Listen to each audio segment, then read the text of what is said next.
last time that I'm picking up a table off the side of the road.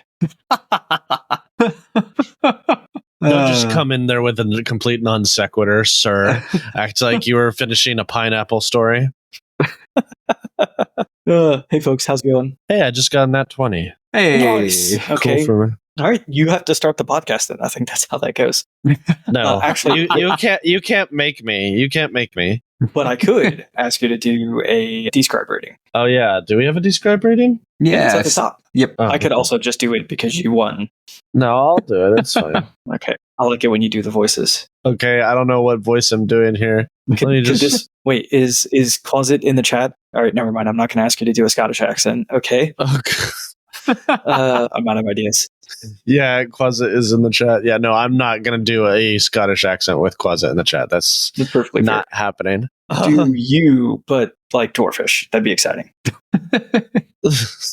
I could just do a very bad Scottish accent and lead into it. Yeah. Oh, look at the wild dwarf. No, it's terrible.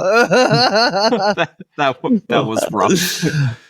Yeah, no, I will admit that Scottish is not my forte. You know what? I'm going to lean into what I was planning on doing with Druids anyway and make this a Midwestern vibe. Perfect. So I don't care. I don't care if I offend Midwesterners because they're all delightful people. Thank you, sir. Not you. You're not Okay, a Midwesterner. It's fair. You're just a transplant. That's true. Mm-hmm.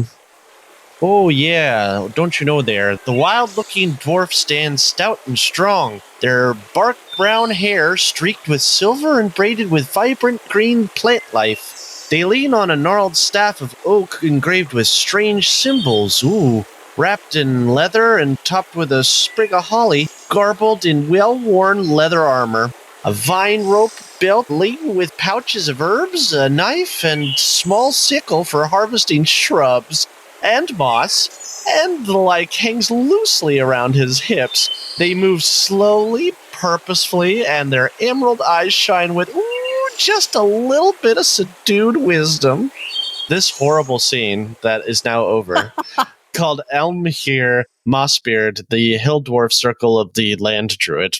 It was brought to you by Describe. Visit describe.com/RPGBot and use coupon code RPGBOT5 to get 5% off your first subscription payment. And yes, I apologize to my Midwestern friends everywhere. Yeah, I love it's like they have a new advertising slogan. It's like, we can write it for you. We can't read it for you. No, actually, I thought that was delightful and I had a really good time. Yeah, I'm so glad that you did. He's got a bag of herbs. Okay. Look at the cute little burbs. Yep. Okay. Well, okay, dear. I guess we ought to be doing the podcast. All right. That was also terrible. What's happening? Dan, cut the part where I sounded bad. No, keep it. If I look bad, you also have to look bad. Fine. We'll do it together. We're a team. Solidarity. Yeah. Okay. All right. I'm going to do the thing now. Ready? Did I just hear a woo in your house, Tyler? That was my dog. No, that was okay. a woo. I thought maybe your wife overheard us say solidarity, and she was like, "Woo!" No, it's what the headphones are for. No, Charlie is directly above me, so if he barks, we will be hearing it. Fair enough. Charles Barkley. I'm so sorry, Dan. Okay, but also we love you.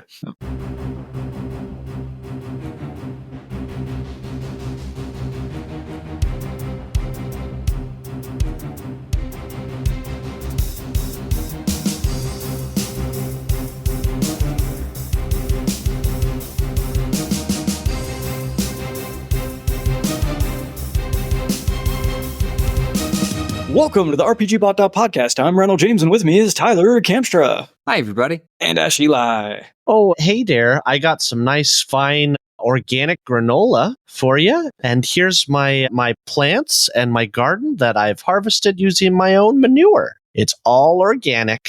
Druids. Yeah, Shut up, hippie.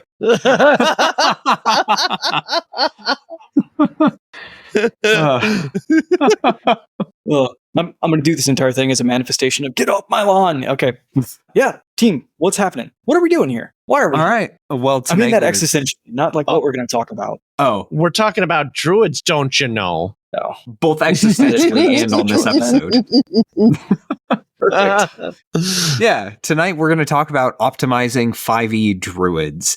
This is one of the last remaining classes in the 5e lineup. We've got this, we've got barbarians, we've got wizards. So tonight we're going to talk about everybody's favorite dirt wizards, the druid. My name is Rain Shadow, and I'm here to bring peace to your aura. Jeez. I remember early on in the podcast, somebody explained to me that in previous editions of D&D, like there was only allowed to be one level 8 druid, and if you wanted to become the level 8 druid or whatever level it was, you had to hunt that druid down and kill them. And I never understood that until you just spoke, Ash. So druids have Klingon promotion? Interesting. Did you mean my Rain Shadow second thing? edition? Yeah.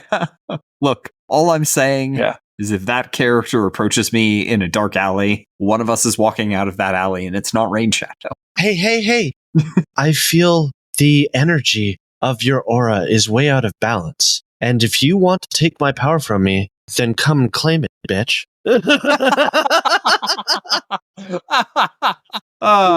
Dan's gonna have to censor that. I don't care. It was worth it. It was pretty funny. All right. Now I need to make Rain Shadow an actual character because that is hilarious. Well, good thing we're building characters tonight. You may be trapped in that. All right. Yep, I'm making. Yep, that's canon. I'm making Rain Shadow tonight, and I may or may not put her in one of my campaigns. Do you want to meet Rain Shadow and kick her ass? Well, then join one of my games. Shameless plug. Shameless plug. All right. Link in the show notes. All right. So let's jump into druids. We're going to start where we always do: race and ability scores. Now, the ability scores are pretty simple. You want wisdom because they're a wisdom-based caster. You want dexterity and constitution, and you want to look at dexterity and constitution like as much as a wizard would, because druid armor sucks. We'll get there in a minute. But you really, really need that dexterity for your armor class. It's your only option. So don't skimp there. Coming out of the gate at level 1 with 16 in dexterity, constitution, and wisdom is usually your best bet. Everything else is a dump stat. Yeah, I don't know what you're going to do with strength. I don't know what you're going to do with intelligence. I don't know what you're going to do with charisma. Having poor intelligence does mean that you're going to be bad at the nature skill. Shut up, you need to live. Hence the Rain Shadow connection, the person who gets their wisdom from the era of the universe and the trees and the rocks, but still believes in tarot cards and psychic readings and that kind of stuff. No offense if you believe in that stuff. You do you. You are an individual. All right. But you're also probably not listening to this podcast anyway, so... That didn't feel sincere at all. Look, that felt like a short form for I don't care. There's a lot of overlap between people who play tabletop RPGs and people that believe woo-woo, divination, astrology, all of those things. I try not to judge. Yeah, you can just tell yourself that I'm just a hack idiot pleb who doesn't know what the hell he's talking about, which is true. 100%. I don't know what I'm talking about most of the time. But I do know what you're talking about right now, and that's druids. Yes. All right. Druid weapons, they're weird. You get simple weapons, pretty straightforward, and also scimitars. Now, gentlemen, either of you, can you tell me why druids are proficient with scimitars? Because they're dex-based weapons. Because they can be made of wood? No. Can they? They can. They can only not wear metal armor. They can wield metal weapons. That's true. Is stupid in terms of like that hypocrisy. Yeah. It's like, why metal armor? Okay, so why? druids have had proficiency in scimitars for their entire history in D&D. So, before the concept of finesse weapons existed, druids could still use scimitars. I do not know the answer. As far as I know, there is not a good answer. At some point, someone decided, give druids scimitars. That seems neat, and it stuck. And that's the best explanation I've gotten. It's very strange. That is not an explanation. It's really not. That's the opposite of an explanation. You just, I never had this question, and now I do. Maybe we'll know someday. We'll ask someone smarter and older. So much like the druid. If I was to give druids a weapon, like an iconic weapon, it wouldn't be a scimitar. It would be the one thing. No, it would be the one thing that's missing from 5e, which is scythes. Give them a scythe. Sure, I could see it. Why not? All right. Harvesting ingredients? Scythe. That's what sickles are for. Scythes are for harvesting. A scythe is Right, but a scythe is just a bigger sickle. That's true. That's true. All right, armor proficiency. So they get light armor, they get medium armor asterisk, and they get shields. Now, the big problem here is druids don't wear metal armor. And I'm specifically saying don't wear metal armor because that is the text specifically included in the 5th edition player's handbook. Now, there's no rule about what happens if you wear metal armor. There's no rule about what happens if somebody puts metal armor on you against your will. As far as I know, there is no actual mechanical prohibition beyond just druids don't. Well, I think in past editions, and I think maybe 5e is just going off of this, it's a similar situation with paladins, which is if you break your covenant, you lose your order. I think with druids, you get kicked out of your circle if you are caught wearing metal armor. They're just like, you defiler of nature. Don't you know you're supposed to walk around barefoot? I'm going to stab you with these metal scimitars as retribution. Don't question. Yeah, exactly. Yeah. So the inability to wear metal armor, regardless of plot reasons, and yeah, Ash, I believe you are correct. In previous editions, you did lose your powers in some fashion for wearing metal armor. But regardless, your best armor is always going to be an AC of 12 plus your dexterity. So either hide armor or studded leather. And hide armor is literally just studded leather with a +2 dexterity cap, so it's objectively worse. So there's no reason for druids to wear medium armor under basically any circumstance, unless you can find... Yeah, it's incredibly frustrating. You may get lucky and find... Why give them medium armor anyway? Exactly. Yes. We've had this problem for several editions. In previous editions, you could get like ironwood, so you could get armor made out of wood that was magically treated to be as hard as steel.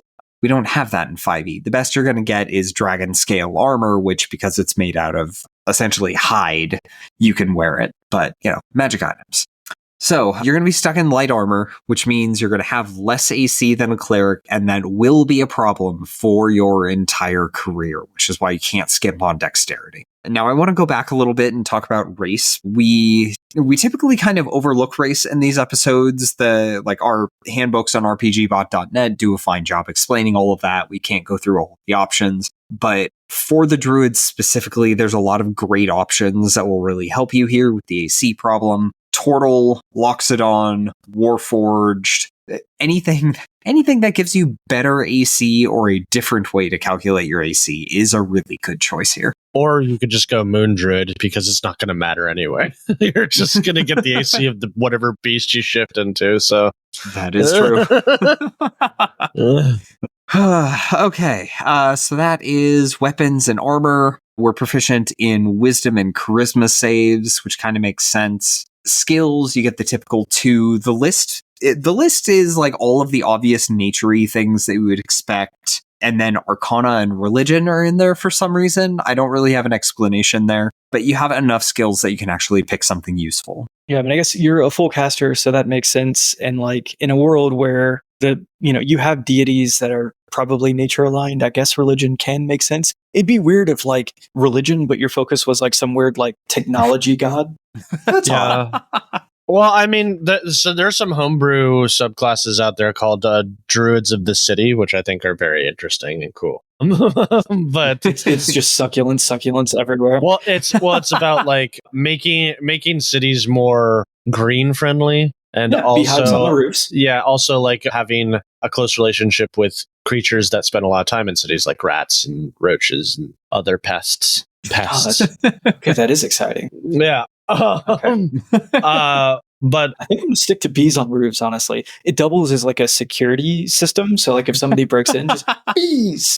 I think religion makes sense because druids are basically nature clerics. Their magic is also considered divine magic, not arcane magic, so that makes sense. Arcana is less clear. I would say it's because, like, if they're trying to figure out the corrupted nature of like a spell that affects their woods or their creature, I guess they need Arcana, but I do think it's funny that the person who is probably going to be the worst at nature checks is the druid.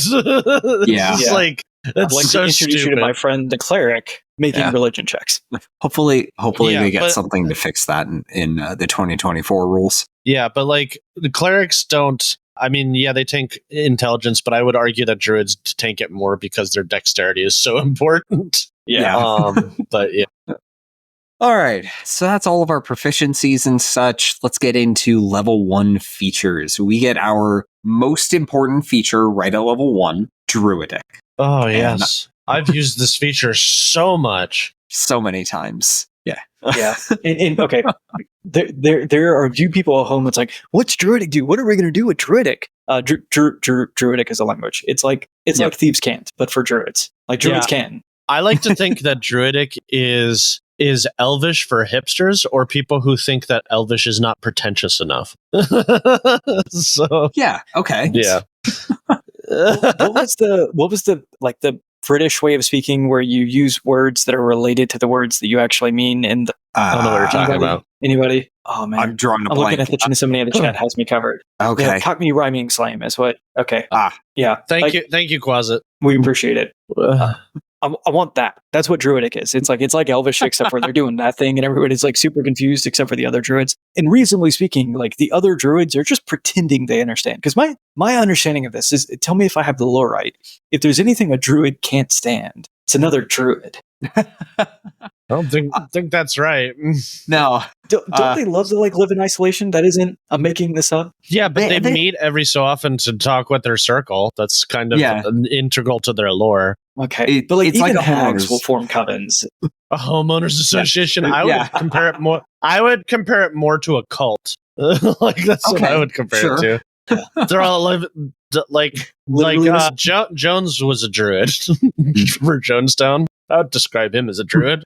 He took all of his followers to live in nature and just that didn't end well. All right, so Druidic, that's a thing. We also get spellcasting at level 1, which, makes sense. We're spellcasters. That's what we're here for. Now, druids get kind of a weird spell situation. So first off, they get 1 fewer cantrips than all of the other all of the other full casters. So cleric, wizard, warlock, sorcerer, they all get more cantrips than the druid. So you start with 2 instead of 3. Yes. Now, as far as I can tell, the reason they did that is because the Circle of the Land Druid gives you another one, which closes the gap. Now, why doesn't the Circle of the Land Druid get to have more than everybody else? I don't know, man. I don't know. Let's Druids see. So are that nebulous situation where they're almost a bad class, but they have enough going for them that they're not bad. Yeah, like they're not a bad class. They have a lot of good things going for them. You just can't play them the same way that you play other casters. Like druids don't have a lot of great buffs. They don't have a lot of great direct damage options, but they have a lot of really, really good area control. So when you're casting spells as a druid, it's very frequently you want to control the battlefield. Like you want to affect where and how creatures move to put your party at an advantage over everybody else. Sometimes that's going to involve damage, but a lot of times it doesn't. So you have to kind of change your thinking. Like, I am not a blaster. I am not a striker. I am a controller. And I am going to make sure that the other people have a very, very bad time fighting me and my friends. Yeah. Also, before they started releasing all of the cool new summoning spells, druids are basically the masters of summoning magic as well. Like, you got summon beasts, you got summon fae, summon elemental, or conjure elementals, conjure woodland beings, conjure greater elemental. Like, they had all of the actually useful, arguably useful summoning magic before they substantially reworked summoning magic. This is true. And then we got like Circle of the Shepherd, and all of that got even more insane. Yeah. If you want an army of woodland beings, go Shepherd, man. It gets crazy. Let's see. So druids have some really cool exclusive cantrips that have some appeal here. So Primal Savagery is basically a melee attack cantrip. It does D12 damage dice, which is pretty crazy. So it's a it's a great melee option. The only other cantrips that do that much damage are Toll the Dead and Poison Spray. And Poison Spray sucks, and Toll the Dead, does less damage on the first hit. Not that matters very much. And it gets used a lot. It does, yeah. So Primal Savagery. Okay, to ask the question, why would I ever attack, especially as like my cantrips begin to scale up, why would I ever attack with anything except for Primal Savagery? Well, I mean, other cantrips are useful. The Druid doesn't really have a good reason to use other things to attack besides spells, with the exception of Circle of the Moon. I would argue that the best combat cantrip that Druids have that other classes kind of look on with envy is Shillelagh. Yeah. Because I mean, it's fun to say. well, yeah, that too, but also just because it's like Hexblade that all Druids can do, as long as you're wielding it's why you'll most likely see a Druid with a staff and nothing else, because you can attack with Wisdom, meaning that outside of Dexterity for armor, you don't really need to invest it in really anything else, and you can just attack with your Wisdom. Very useful, very good. Yeah, Shillelagh is also fun to get on a cleric if you can. It makes your weapon attacks marginally easier. It's still not a great idea. Like, there's not a lot of good reason to build a cleric around weapon attacks, but it helps if you're going to do it anyway. Mm-hmm. Let's see. Also Thorn Whip, which is a super weird spell. It's got a range of 30 feet, but very importantly, Thorn Whip is a melee attack. Like, it's very easy to overlook that in the spell's description, but it's a melee attack with a range of 30 feet, which means both you can use it on adjacent creatures without provoking opportunity attacks, not the problem. You can use it on adjacent creatures without disadvantage, and also anything that triggers on a melee attack still triggers on Thorn Whip. So, like, there's a few shenanigans you can do with that. Yeah, also the pull effect is really cool. You know, yank things off of Draconians, other such nonsense. Get over here!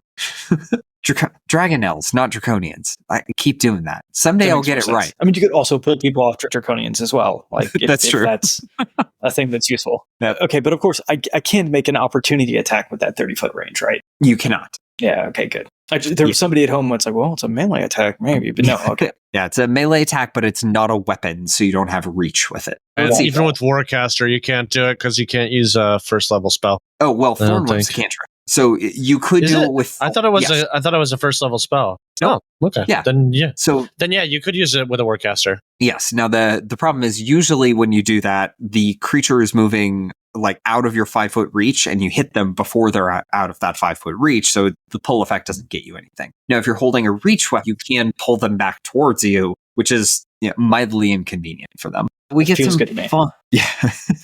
We get some fun first level spells as well.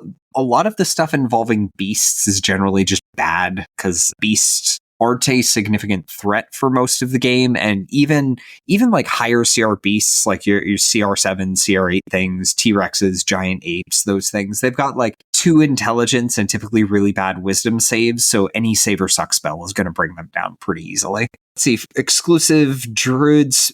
I'm going to try that again. That did not come out as a word. So exclusive first level Druid spells, we get Beast Bond, which I don't care about. We get Goodberry, which is really fun when you get to the end of the day and have spell slots. Turn them all into good berries, and then next day you've got like a bag full of healing items. We get Healing Word so that we can keep up with clerics. Longstrider is a pretty good buff once your first level spells stop being like combat important. Snare exists, Thunderwave exists. Like almost nothing on the Druid's spell list at first level is offensive. Now there are a couple interesting exceptions. I hate Ice Knife.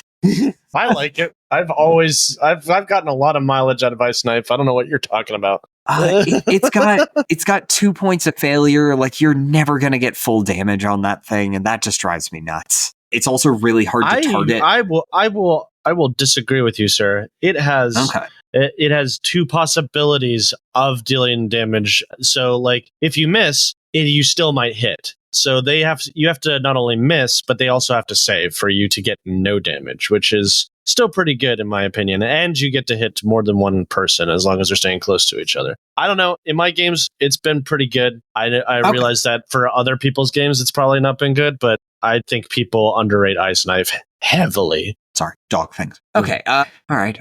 We'll agree to disagree on Ice Knife. Mm-hmm. All right, other good things, first level Druid spell list, Entangle and Fairy Fire. Entangle can restrain creatures in the AoE, like only when you cast it. So it's not like Web where they can walk into it and be restrained, but it's like almost all of the utility of web, one spell level lower. If you can drop it on a bunch of enemies and restrain a few of them, that's going to put you at a huge advantage. Fairy Fire is just always really good. It reveals invisible creatures, gives your friends advantage to attack, and like all of that is going to put you at a really big advantage. And those spells stay reasonably useful for your whole career. So right off the bat, you're leaning right into being controller. All right, level 2, we get Wild Shape, which is one of the most complicated class features in the game. Yeah. Yeah. So you get 2 uses per short rest. And over time, Wizards has realized not everyone is going to use Wild Shape for Wild Shape, so they've started just turning it into a generic resource for things. Yeah, I can try to take a stab at summarizing it quick as possible, which is you can turn into different animals. Your DM has the list of animals that are available. Gotta hate it. Yeah. A real good way to get on your DM's bad side is to not have an idea in mind of what you want to turn it to. So come with ideas. The CR scales badly if you're not a Moon Druid. It's like at level 8 is when you finally get CR1 creatures. So not really worth taking if you're not a Moon Druid unless you're like scouting or something. You also can't get one with flying or swimming speed. I never understood swimming speed. Flying, okay, but swimming, come on. So you can finally get swimming at 4th level. Ooh, I'm sure that we all felt how much that unbalanced the game once you got to 4th level. I can turn into a crocodile now, and I couldn't before. Woo! Although the ability to grapple and then drown something is attractive. And as much as I like it in real life, I'd love to be able to do it in the game. But yeah, essentially, if you know how the polymorph spell works, that's basically how this works. The only difference is that, unlike polymorph, you keep your own mental stats, but your physical stats, including your HP, AC, all of that stuff, shifts to the creature, which is why you won't see druids, even moon druids, take more than a few forms. Like bear is a pretty popular one because it's a fountain of hit points, and wolf for the advantage. That's pretty much the only ones that I've seen. Oh, and spider occasionally, giant spider. Yeah, Tyler's games. Not games. Tyler's games, but he's sleeping on it because giant spider is actually pretty good. Like it is really good. Restrain people. Yeah, it can poison people. If you want a good utility and attacker, giant spider's the way to go. The way we handle that is it's just 8-legged bear. There you go. Yes. Whatever you got. That's even more disturbing to me. I don't know why that's not disturbing to you. Why isn't this comforting? I don't know. It's only got 2 eyes. Also, the big thing that you have to know about in Wild Shape is that you can continue to concentrate on spells that you've already cast, but you can't cast spells while you're in your beast shape. So casting pre-buffs and then going into beast shape is a common practice. Also, if you're going Moon Druid, I highly recommend picking up at least 1 or 2 levels into Barbarian because it will make it even better. But yeah, now counterpoint. That's Wild Shape.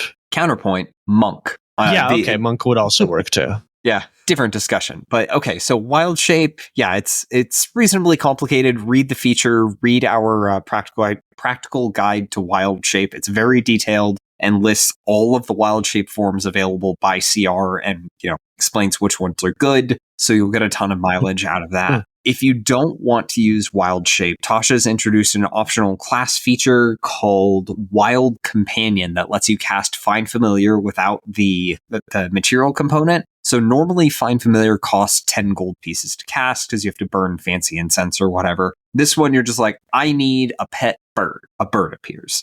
They last a few hours. You can have them go do familiar things, and they're expendable because, take a short rest. You get your Wild Shape uses back. You can summon another one. Go. Just throw them into traps. Send them to scout for you. See things through their eyes. Be all magical and stuff. Have a pet. If you don't want to go that route, you still can use Wild Shape just to do things like, I turn into a rat and I'm going to go spy on these guys. It's going to be great. Yeah, but if you can cast Find Familiar, you don't need to turn into a rat anymore. You can just send your rat in, because the problem is if you get caught as a rat in rat form and they kill your rat form, you're now a person that they don't like.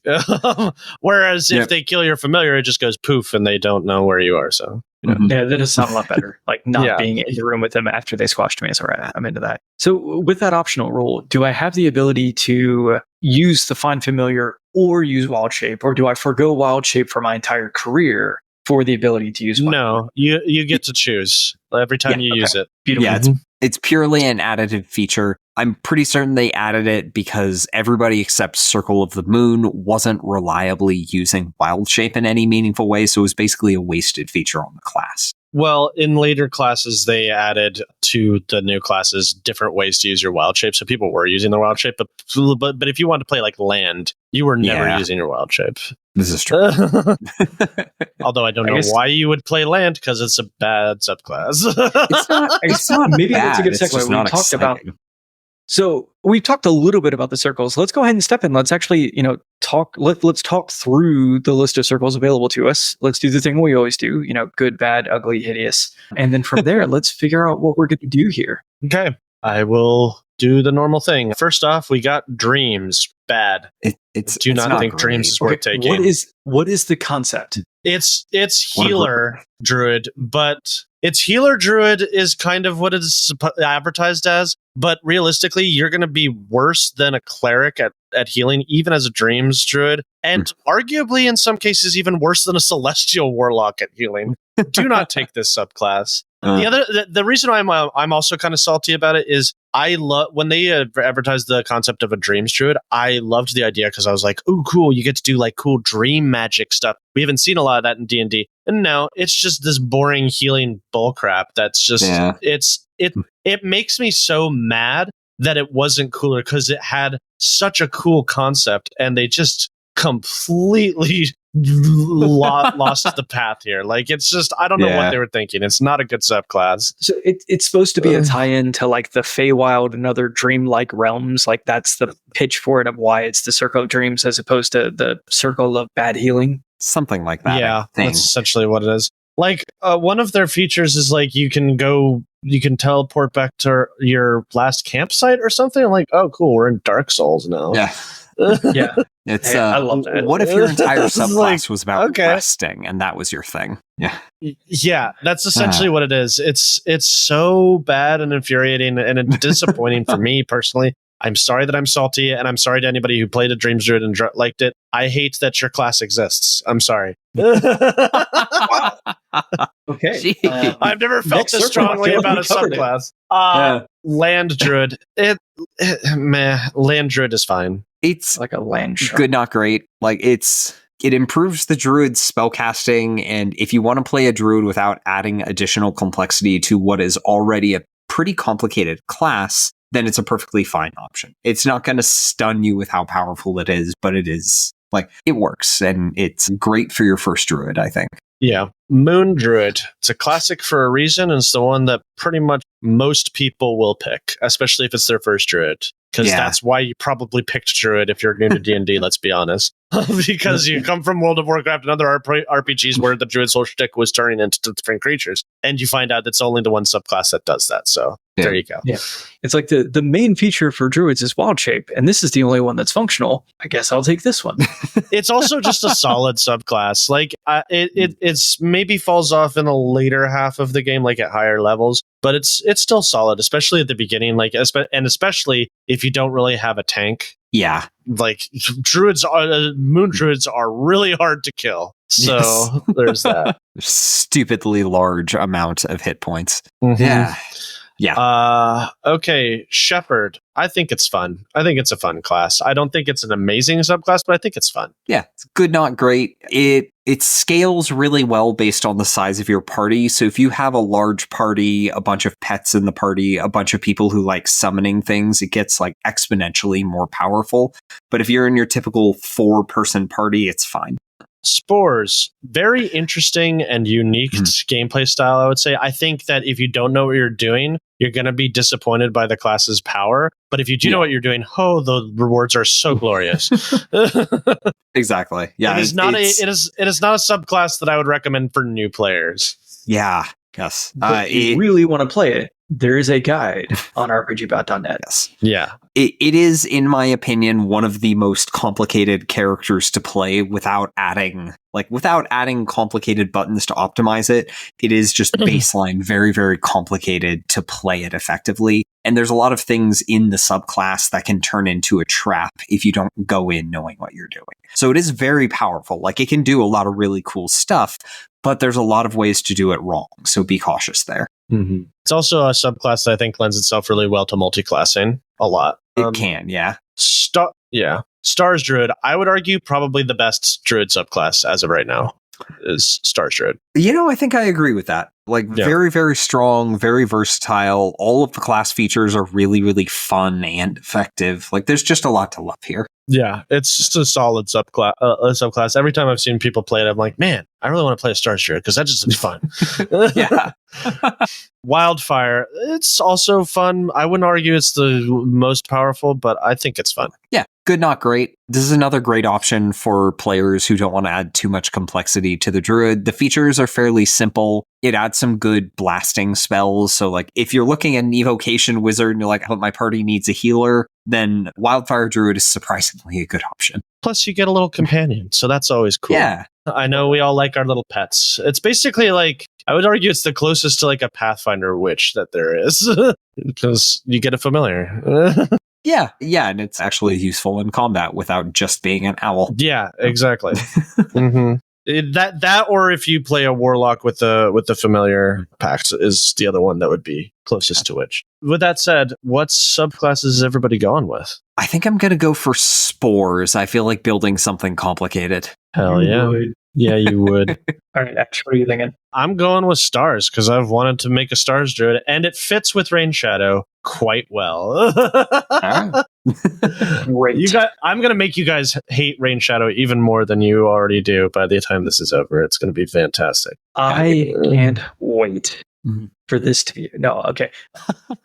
So I'm going to make a confession. I know very little about druids. I've never run a game with a druid playing in any kind of long form campaigns. I've had a druid show up, but do the one shot, it's over. I didn't have to deal much with it. I honestly my mentality for druids is closer to the World of Warcraft. Sure, we wild shape, we turn into an animal, we kill things, we drink wine. So I'm going to hand it over to you two. What subclass should I do? Moon. Yeah, Moon seems like the obvious choice there. It's the best one it's the best one for new players and the players who are I don't really want to play Druid, but I also kind of like Druid. I want to be a T-Rex. Yeah, exactly. Okay. Yeah. I'm into that. This is great. Okay, cool. All right, let's do it. So what features do you get at level 2, Tyler? Okay. So Circle of Spores, I get a bunch of things. So let's see. So my subclass gives me a list of extra spells that are automatically prepared. I get the Chill Touch cantrip at 2nd level for some reason. Honestly, I'm never going to use it. I also get Halo of Spores. So when a creature I can see moves into a space within 10 feet of me or starts a turn there, I can use a reaction and do necrotic damage to them, but basically by throwing mushroom spores at them. The damage on that scales a little bit over several levels. It's never going to be a huge amount of damage, but the fact that it's a reaction that I can use without really doing anything means it's super easy, consistent damage. Most important, I get Symbiotic Entity, which is it's a magical girl transformation, except the magical girl is mushrooms. So I spend an action, I go into combat mode. Yeah, she is. I get 4 temporary hit points per druid level, which is a pretty decent amount of temporary hit points. Yeah. And all of my melee weapon attacks, melee weapon, not spell. All of my melee weapon attacks do an extra 1d6 necrotic damage on hit. So that alone leads a lot of people to build their Spores Druid in certain ways. You could use Polearm Master or 2-weapon fighting to get the extra bonus weapon attack. And that works really well up until about level 10, and then it starts kind of falling off pretty badly. So I'm going to do something a little odd here. I'm going to start with Custom Origin as my race, and for my racial feat, I'm going to take Magic Initiate Wizard, and I'm going to solve a couple of problems at the same time. First, I'm going to get Booming Blade to buff my melee attacks, and I'm going to get Mage Armor to address my garbage AC. Okay, those things make sense. Real quick, could you use that together with Shillelagh? Yes, you can. Okay. Yeah, cool. So I'm using Wisdom for attack and damage with a quarterstaff that's doing a d6 damage, and then I'm adding the Rider effect from Booming Blade, and the damage will scale over time. And I get the d6 damage from Symbiotic Entity, so I'm doing greatsword damage with a club while using a shield. I feel like Spores Druids are the edgy people of the Druid world. They really are. Just wait until I gain a few levels and start befriending spores on these. It's like they have one hair over their eye. They're just like, all the world will eventually return to mushrooms and spores. What makes you superior to my fungus? I was going to go for a The Last of Us joke, but having neither played the games nor watched the show, emo Spores Druid somehow feels more relatable for me. That's actually a pretty good character concept as an emo sports druid. Like a teenage Raven or something from Teen Titans. Tired of people saying that he thought he was a fun guy. You're so funny. You're such a funny guy. All right. I got jokes. So at my level, I get a star map, you get to choose what form the star map takes, and they give you some suggestions, which being Rain Shadow, of course it's going to be a crystal that I can shine on light that exposes it. Like, who wants to see the movement patterns of the stars? Oh. Yep. And I get access to guidance, solid cantrip that I love, and guiding bolt, and I get to cast it for free a number of times equal to my wisdom bonus, or no, my proficiency bonus. My bad. Yep. So that's incredible. That's just like free spells that I get. Yes. I also get the standout feature, which is Starry Form, which is such a cool feature. I can, as a bonus action, I can use my Wild Shape to turn into my Starry Form. Oh, of course, Rain Shadow Starry Form is going to be resplendent. This form, it sheds some light. Yeah, that's cool. Whatever. What we're really here for is the features. So when I choose a Starry Form, I can choose one of 3 different constellations. The Archer, it gives me a bonus action that I can use when I make a ranged attack roll. I can make a ranged spell attack, hurling a luminous arrow that targets one creature within 60 feet of you. On a hit, the attack deals radiant damage equal to 1d8 plus your wisdom modifier. That's a bonus action, so I can just do that all the time. Beautiful. I could do guiding bolt and this to give myself advantage. So hey, yes, you can. There you go. I could also do Chalice, which allows me to just turn into a heal bot. I heal creatures for 1d8 plus my wisdom modifier within 30 feet of me, which is incredible. Another reason why Dreams Druid is bad, because I can out-heal a Dreams Druid easily. And then Dragon Constellation, so I can, when I make an intelligence or wisdom check or a constitution saving throw to maintain concentration on a spell, I can treat a roll of 9 on the d20 as a 10. Why are you so close to the camera? All right. It's real creepy, dude. It's real creepy. Let's see. So realistically, I'm probably going to go with Archer most of the time. I don't think you can change it once you're in it. You have to choose beforehand, right? Correct. Yeah. So Dragon is really good if you're concentrating on something important, like if you have a good summon spell going or something. Having a minimum roll of 10 on your concentration means anything that does less than 20 damage, you automatically pass your save. So like that's just going to remove the need to roll for most concentration, which is just super, super awesome. All right, Randall, tell us what you get. All right. Circle forms. The rights of your circle grant you the ability to transform into more dangerous animal forms. Starting at 2nd level, you can use your wild shape to transform a beast with a beast keyword. With a challenge rating as high as 1, you ignore the max CR column in the beast shapes table. And then to kind of jump the gun, starting at 6th level, that can go as high as your druid level divided by 3 rounded down. And so it's going to scale nicely. And I'm very excited. I'm going to be so many beast. Yeah. Let's see. Yeah. So I plugged our wild shape guide earlier. If you don't have that open, Randall, strongly recommend it. Here, I'm going to paste it in the Riverside chat. I'll let you go open that guy up and marvel at all of these things that I've rated red. So many of them. Oh yeah, it's a lot. It's a lot of bad choices. Yeah. Play this class, you'll have so much fun. Hey, no, Moon Druids are fun. You just need to pick the right, the one of the 3 acceptable forms. It's the only way to have fun. Yeah. How many horses are on here? I can't remember. Seahorse, draft horse, riding horse. Where's warhorse? Yeah, warhorse is rated. Grain, sure, why not? Level 2, turn into a warhorse, run. I can be an octopus or an owl. Actually, you can't be an octopus yet. It has a swim speed. Or an owl. It has a fly speed. And you can't. Yeah. I think at your level, wolf or bear is the only one that's worth taking. Brown Bear, Deinonychus, Direwolf is Fine. really, really good at Be a this bear. level. Okay. And pretty rad generally. I'm into that. Yeah. Okay. All right, so that Okay. is level A 2. giant vulture that has a flying speed. Yeah. Giant vultures are still pretty great once you get a fly speed, but that's a later problem. All right, Yeah. so level 3, we get second level spells. Let's take a look at what's cool on that list, if I can find it in all of these tabs that I opened.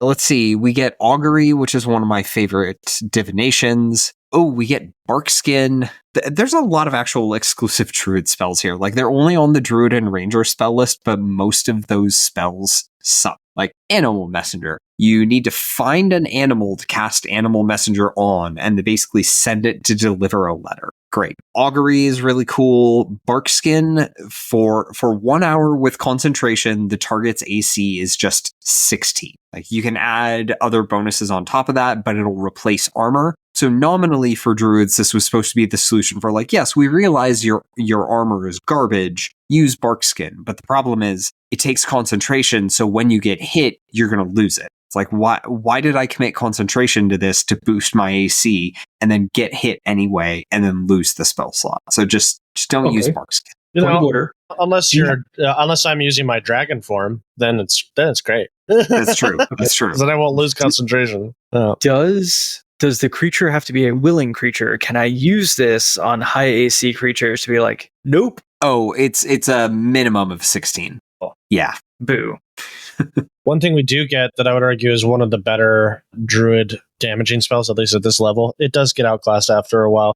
Heat metal, because especially if you're fighting against humanoid enemies a lot. Oh god, heat metal is brutal. It's just, yeah, they all, if they're wearing any kind of armor, they just have disadvantage on all attacks now. That's just what they're gonna have. And you get to do damage to them automatically every single turn. It is disgusting. Like, when you think about it, it's one of those like spells that feels like it should shift your morality a bit, because it's a horrible way to die. Well, if they would stop resisting. Jeez.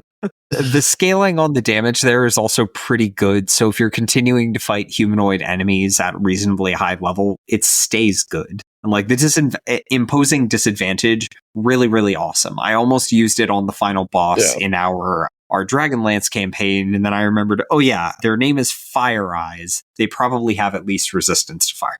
So I did. That is correct. At least. It's also really annoying for the DM for you to take the spell, because every battle will begin like, is he wearing any armor? Is he wearing any armor? Is he wearing any armor? You know who is wearing armor though? Strahd. Oh, that's true. No, Strahd. Have fun with that one, Druids. Yeah. You're welcome. Okay, very, very popular spell at this level, Moonbeam. It works very similarly to Spirit Guardians, except you have to put it somewhere, and like you can spend, I can't remember if it's an action or a bonus action, but you can move it later, but it doesn't move very quickly. It's an action. Okay. So it's good for choke points. It's good for if somebody in your party is going to grapple enemies and hold them in place. But the area actually isn't very large, so it is pretty difficult to get enemies to take the damage repeatedly. So don't look at it and think like, this is amazing. It's fine. Well, one thing that is often overlooked about Moonbeam, the verbiage specifically says when a creature enters the spell's area for the first time on a turn. So it's similar to Spirit Guardians in that you can just brush it over a line of creatures and they all take the damage. Unfortunately, it doesn't work that way. Like it doesn't draw a line. It disappears from one place and reappears somewhere else. Yeah. If it moved in a line, like that would be so cool and be so much fun, but it doesn't. I feel like you could. I feel like I've ruled it that way in the past, so I feel like you could rule it that way and just give your druids more fun, because again, they don't get a lot of damaging spells, so this could make it more fun for them. Also, Summon Beast and Spike Growth are good spells. So yeah. There you go. Yeah, Summon Beast is the lowest level summon spell introduced in Tasha's. So these are the ones that like you cast it, you command it as a bonus action, it lasts for an hour. It scales really, really well with spell level. Now the beast is small, so you can't ride it, which I was actually planning to capitalize on that when we started this episode and had to change real fast. But the beasts are pretty good. Yeah. Spike Growth lets you turn the ground into a cheese grater. Pass Without Trace gives your entire party plus 10 to stealth, which is just stupid high in 5e. And then once you're high enough level that second level spells aren't your best spells, Protection from Poison is really, really good. It lasts all day and gives the target resistance to poison damage and advantage on saves against poison. Considering how common poison is in 5e, like, that is fantastic. Put that on anyone who's expecting to take damage. Actually, message in the chat from Quasit calling you out, Tyler. The verbiage says, move the beam up to 60 feet in any direction. That feels vaguely ambiguous, Tyler, says Quasit. It does feel ambiguous. Okay. Mm-hmm. Well, that's what I get from working from memory. Okay, yeah, shoot. I would allow it to work like a laser that you're dragging. Although, yeah, I mean, come on. That's just inherently cool. It's kind of useless. It is. I mean, that was my complaint. It is kind of useless. Like, it's fine. It's not an amazing spell. It's great. Yeah. It's bad. Now it's fine. We all agree. With Spike Growth, I do want to celebrate Spike Growth for a second. Oh, yeah, that's great. The ability to use Thorn Whip, to be able to move people around, control. Like, it isn't just willing movement. If they're moving against the ground for every 5 feet, what is it, 2d4 damage? Yeah. That's fantastic. The other half of it is like, especially if it's like a bunch of minions, it's like they can either stay in place and just be a fish in a barrel, or they can attempt to leave and then die. Yeah, pretty much. Great. Wither and Bloom, Quasit also mentioned, is pretty decent. Like, it's a dual purpose damage and healing spell. Feels very druid. It does. It's not amazing. It's not amazing, but yeah, it's neat that it both does damage and heals an ally. Like, it's cool that that's on one spell, but it's not a lot of damage and it's on a con save, so enemies are going to pass it reliably. The concept is cool. Yeah. It's just the damage is never going to be significant there. Yeah.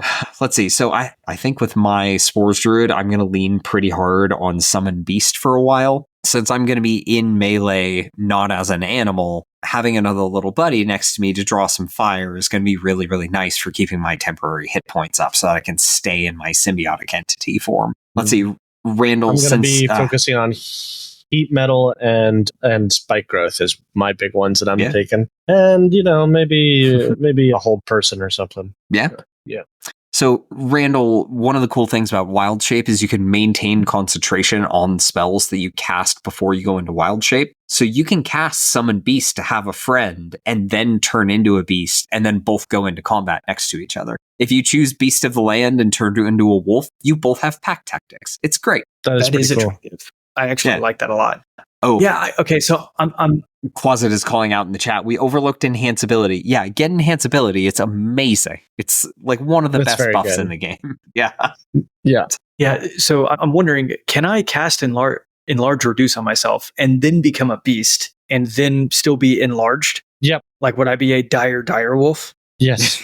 I believe so. Okay. Yes. Mm-hmm. All right. I love that. And that's a known strategy. Yeah. Okay, brilliant. So we're doing that. I'm taking enlarge reduce. I love Spike Growth, and especially when I get a flying speed, so I don't have to deal with the consequences of Spike Growth, but you do. That's going to be amazing. So I'm really excited to have Spike Growth with me. Especially when you get Owl form, because they have flyby, which is fantastic. Yeah. Yeah. It'd be so good. All right, so can Summon Beast be now? It can be a Beast of the Air. Here, let me put Beast of the Air. Okay. Spells. Yeah, I know. But they're probably not going to have flyby, so meh. Every one of the beasts has like a unique trait. Like Beast of the Land gets pack tactics. Yeah, Beast of the Air gets flyby. Boom. Okay. Yeah. Just 2 owls messing you up. All right. Yeah. Okay, so that is level 3. That brings us to level 4. We get our first ability score increase or feat. What's everybody looking at? Feels too early for lucky. Say that much. Yeah, it does. I'm going to upgrade my wisdom for this level. Okay. Let's see. So, Randall, since you're going to be spending most of the time in combat as a beast, you want to think about something that's going to benefit you while you're a beast. Boosting wisdom is always a solid choice because you are still a full caster, but you keep all of your class features while you're in wild shape, and that includes any feats that you take. So I'm going to make an argument here for mobile. I was just going to say that. Yeah, mobile is a very popular choice. Mobile. Yeah, it allows you, it increases your speed. So you also get that speed increase. Like if you're taking like a raptor or something, like you already get an increase in speed. This adds on to that, so you're even faster. And Beautiful. whenever Okay. you make an attack, you can immediately disengage without using action, and like you won't get attacks of opportunity. So you basically already have flyby baseline if you take this. On the ground. Okay. And then am I using my bonus action to disengage? Nope. No, Or I can just attack and then I can You disengage? can just attack Yeah. and just move. Yeah, You if can you make also a use your melee bonus attack action for other against things. if you make a melee attack against a creature, they don't get opportunity attacks against you for the rest of your turn. Yeah, I think you don't even have to hit it. You just Correct. have to You just make have to an make attack. the attack. Yeah. Okay. That makes a lot of sense. I think somebody in the chat brought it up when I was thinking about it too. So Sentinel, like if I'm meant to be the tank, if that's the flavor of Druid I'm playing, Sentinel would also make a ton of sense because Yeah. Yes. I can get in there and basically stop you in your tracks. That Mhm. would feel really good. I think I am going to go for mobile because I think I would have more fun doing the flyby type, and I'm looking forward to that, later as well. But I recognize definitely, yeah. I mean, don't Be- worry like- too much about being the tank because we also can summon creatures to be our tanks for us. So This is true. Perfect. Okay. yeah. All right. Mobile it is. All right. Okay, so I am going to split an ability score increase between Constitution and Wisdom. Since I went for Custom Origin, I only get 1 +2 increase. I probably would have started with 17 Wisdom, 15 Con. I'm going to get both of the... Actually, no, I'm going to boost Dexterity to 16, Wisdom to 18, because gotta have that AC. Gotta need to avoid being hit, and if I'm through all of my temporary hit points and into my regular hit points, I'm just going to run away, and then how many actual hit points I have doesn't matter quite as much. Yeah. Let's see. We also get a wild shape improvement at this level. Very, very important mostly for Randall, but yeah, neat for the rest of us too. So at 4th level, we can use wild shape to form. Well, I'm going to try that again. At 4th level, we can use wild shape to take the form of a CR 1/2 or lower creature that doesn't have a flying speed, which means we can now use creatures with a swim speed. Crabs, fish, octopi. Randall, you look very excited. Oh, just wacky I'm waving gonna be an octopus. inflatable octopus. Yeah. Yeah. It's going to be Yeah, great. Yeah, absolutely. It also means that if you're in like a world that has a lot of water, like a water world type of situation, you are miserable up until this point. Yeah. Yeah, but we're finally having a good time, and that's great. Yeah. No, yeah, I'm imagining as an octopus grappling people and then drowning them. Yeah. If only it didn't take like an hour. I got all day. It's fine. That's true. Yeah. And eventually they're going to escape and get one breath, and then we have to take another hour for it. You know what? We need better drowning rules. That's what we need. We really do. Okay, so that is level 4. So this is where we typically split it, folks. Let's talk about like what are our druids doing most of the time? Ash, what are you doing in a fight? What are you doing outside of a fight? Well, you convinced me. I will probably put up like spike growth or heat metal, depending on the situation. Like if it's a humanoid, heat metal. If it's anybody else, it's spike growth. And then I'll be using my dragon starry form to maintain concentration on it. If I'm not doing that and I don't really feel like, or I'm out of spell slots or something like that, I'll do my archer form instead. Guiding bolt to get myself advantage plus the D8 damage. And yeah, I'm having a good time over here. Rain Shadow will protect you all with my dragon form. The resplendentness of the dragon. I'm suddenly starting to love Rain Shadow just a little bit. Tyler, you want to know what I'm doing on my turn? And I'm glad you asked. Inside me, there are 2 wolves per short rest. I think you want to rephrase that a little bit because that sounded not good. No. Inside you, there are 2 wolves. Which one wins? The ones that you feed. I got the reference. It was good. I enjoyed it. I appreciate it. So I love spike growth. It's going to be great. I think I'm going to spike growth. I'm going to, oh no. Okay. I'm realizing they're both concentration spells. So spike growth is going to be a lot of fun. And then I can kind of run around the periphery and basically it's like anybody who makes it out, I'm going to eat you as a wolf. And that's going to be great. Alternatively, like you pointed out, I could be summoning a beast of the air, having them attack. And so now like I've got a bunch of folks kind of in the scrum of it, in the thick of it, doing a lot of fighting, but I'm also a full caster and that's fun. Yeah. Alternatively, so you don't have to cast spike growth, I'm going to be casting it. So you can just summon your beast friend and have a good time. Beautiful. Yeah. Actually, that's going to be great because then they can fly by for anybody in the spike growth. And then if they come out of the spike growth, I eat them. Yeah, Perfect. an Oops All Druids party is actually kind of terrifying. I'm not going to lie. Yeah.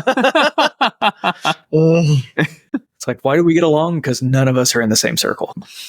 Yeah, exactly. All right. So whenever I do custom origin, I almost always decide that I'm small. Sometimes I forget that you can be custom origin and be medium, and I don't know why I have that problem. So I'm running around as a small creature of some kind, beating people in the knees with a magical club, with a beast of the land beside me, both running interference, and if I need to run away, it's going to stand there and draw attacks. I only have 16 temporary hit points, so if I get hit 2 or 3 times, then I'm probably out of symbiotic entity, and I'm going to run away, and I'll do cantrips or something for the rest of the fight. I don't know. Tell me, Tyler, is gnome your favorite race? No, I'm actually really partial to elves for some reason. Interesting, because you seem like a person who would who really likes gnomes. I do really like gnomes. Gnome cunning is really, really good.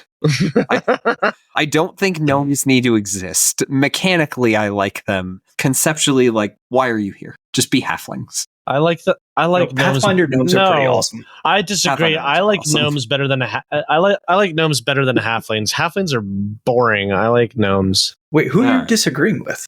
Me. Disagreeing with Tyler. Yeah. Oh, okay. Tyler said gnomes shouldn't exist. They should just be halflings, and I was arguing for the opposite. I was like, no. Okay. If we're getting rid of anything, it would be the halflings. Yeah, I prefer gnomes. All right, Tyler, do you agree that gnomes properly distinguish themselves in Pathfinder 2?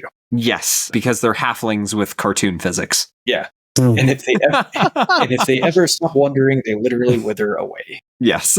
If they see what now? If they stop wondering, they literally wither away. Oh, that's funny. Yeah, I mean, gnomes are supposed to be. I mean, they're not this in 5e as much, even though they're advertised as. Gnomes are supposed to be like fae folk. Like they're connected to the fae. That's the big difference that they have with halflings are just like short humans, or they have like a close relationship to humans. Gnomes are like they're descendants of fairies and stuff like that. So we don't see a lot of that trickster energy with gnomes. Yeah, which is a shame. All right, cool. All right, folks, thanks so much for joining us. This is the first part. We covered tier 1, so levels 1 through 4 for the 5e, almost said 5e, no, for the 5e druid.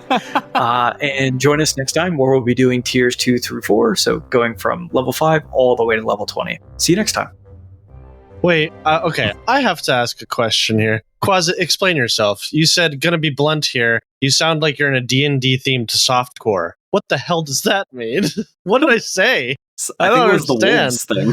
Oh, no, it was the breathy druid. It was breathy druid. Yeah.